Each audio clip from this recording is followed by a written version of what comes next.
Pennar birthday সব কিছু এখানে সাজানো কমপ্লিট। আর আজকে সত্যি কথা বলতে এদিকে সৌমিলি সায়ন্তনী কেউই নেই, ওরা দুজনাই বাড়িতে, দুজনেরই শরীর খারাপ ছিল সেই সময়টা।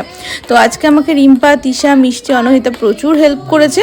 তো সব কিছু এখানে গোছানো মোটামুটি রেডি। তারপরে ওর সব থেকে পছন্দের যে জিনিসটা হচ্ছে চিংড়ি মাছ দিয়ে কচুরলতি, ওটা দিয়ে ওকে অল্প করে একটুখানি খাইয়ে দিয়েছিলাম। তারপরে এখানে কেক কাটিং হলো, তারপর কেক খাওয়ানো হলো। তো সবাই মিলে আজকে অনেক গল্প আড্ডা দিয়েছি, অনেক হাসাহাসি করেছে। আর আজকে কী কী রান্না হয়েছে ওর মুখ থেকেই শুনে নাও। হয়েছিল বলো?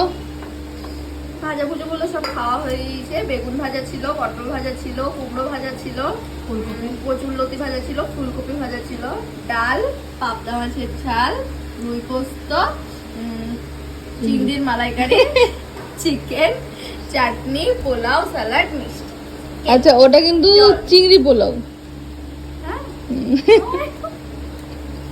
ঠিক আছে, তাহলে আমরা সবাই খেতে বসে পড়েছি এখানে টুনটুন করে। তারপরে আমরাও খেতে বসে পড়েছিলাম। আর প্রথম পাতেই ছিল কচুরলতি চিংড়ি মাছ দিয়ে। তারপরে ডাল আর বেগুন ভাজাটা সবাই খাচ্ছি, এমন সময় নামলো ঝমঝমিয়ে বৃষ্টি।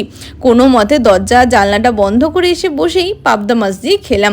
আর তারপরেই খেয়েছিলাম চিংড়ি মাছটা। চিংড়ি মাছটা যে এত টেস্টি হয়েছিল কি বলবো।